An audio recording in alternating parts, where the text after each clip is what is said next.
We talk about a lot of sad news on this channel, but today's lesson might involve the saddest news of all. Israel bombed a school in the Gaza Strip and many children lost their lives. There are a lot of different opinions about this war. Feel free to share your opinion in the comments. But for today's lesson, I would like to remember the innocent children who are dying because it's no fault of their own. Some of the scenes were so gruesome, I put a black square over the scene. I know today's lesson will not be fun, but I hope it will be useful. You will learn terms like housing. We will review the term displaced. You will learn the verb sheltering. You will learn what a bystander is. We'll talk about a wake-up call. We'll talk about the idiom in cold blood. I'll explain the term the scale of, and so much more. Let's watch the clip together, and then I will come back and teach those difficult terms.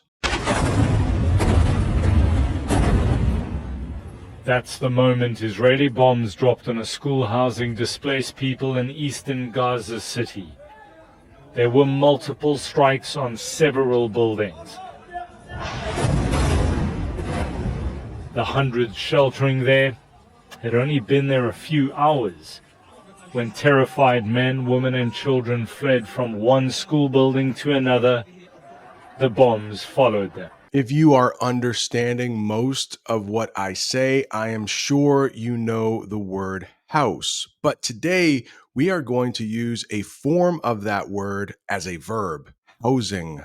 Housing, it means to provide someone with a place to live or stay. That school was housing some displaced people. Let's get a sentence. The school was housing hundreds of displaced families when it was bombed. Anytime you talk about war or natural disasters, you are probably going to talk about displaced people. If you are displaced, that means you are forced to leave your home, especially because of war or disaster. Many of the people inside the school were displaced by earlier attacks in Gaza. You might know the word shelter. It's a noun. It's a safe place. But sheltering can also be a verb. It means giving someone a safe place to stay. The school was sheltering civilians who had nowhere else to go. And if civilians is a new word for you, it just means people who are not in the military.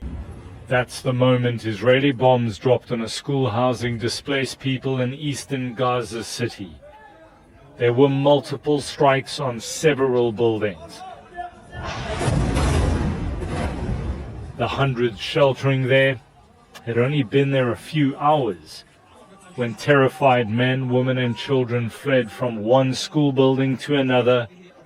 The bombs followed them. When bystanders rushed to help, they too became victims. What's going on here is a wake-up call to the entire world.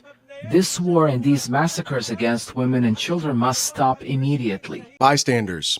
It's a noun, and bystanders are people who are present at an event but not involved in it. Take a look at the woman who is closest to the camera. She is a bystander. She is watching rescue workers who are cleaning up an accident, but she is not involved. A wake-up call. A wake-up call is something that makes people realize they need to take action. Human rights groups said the bombing was a wake-up call to protect civilians during war. And of course, you are trying to improve your English. Let's use wake-up call with something that doesn't have to do with Gaza.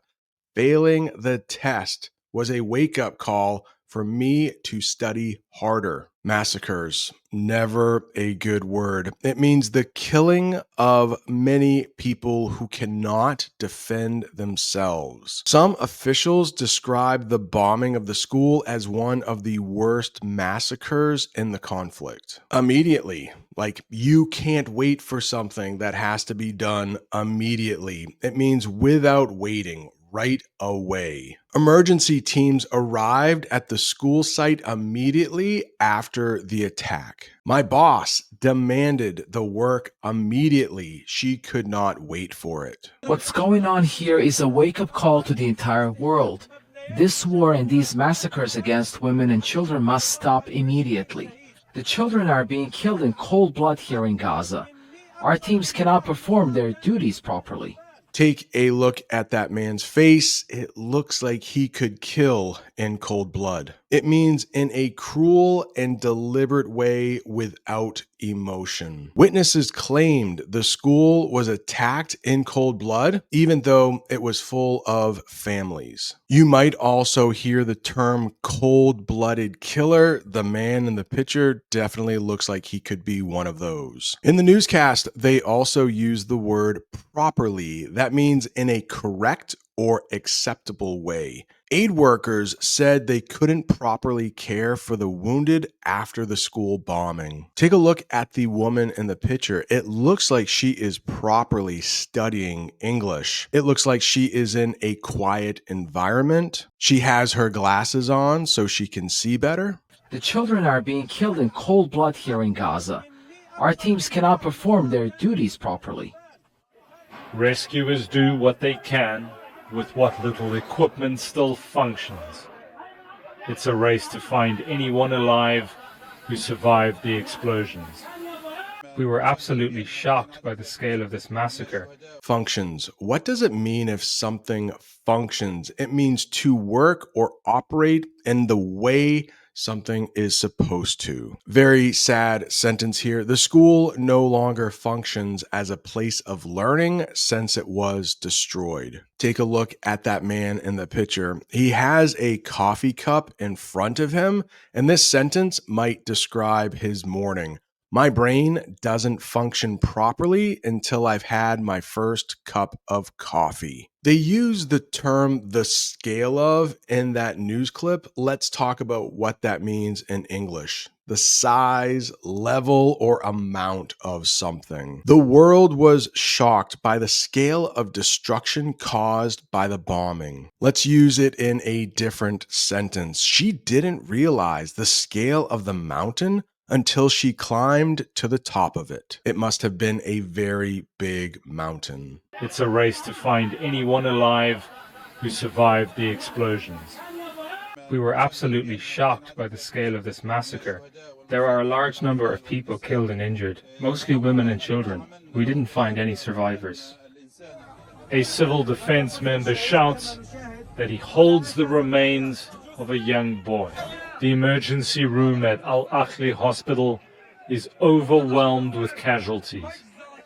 And, as is so often the case over the past 18 months, the victims are Gaza's youngest. Civil defense. That is a system to protect people during emergencies like war or natural disasters. Gaza's civil defense teams searched through rubble after the school was bombed. Part of some countries' civil defense system might be an air raid siren. Let's look at a sentence that uses air raid siren and civil defense systems. Some civil defense systems might have air raid sirens to warn people of incoming bombs or bad weather. This is one of the saddest parts of the news clip where they talk about the remains of a young boy. The definition of remains means what is left of something after it has been destroyed. So in the picture, we can see the remains of an alarm clock. Families searched the remains of the school to find their loved ones. So we use the remains of an alarm clock, the remains of a school,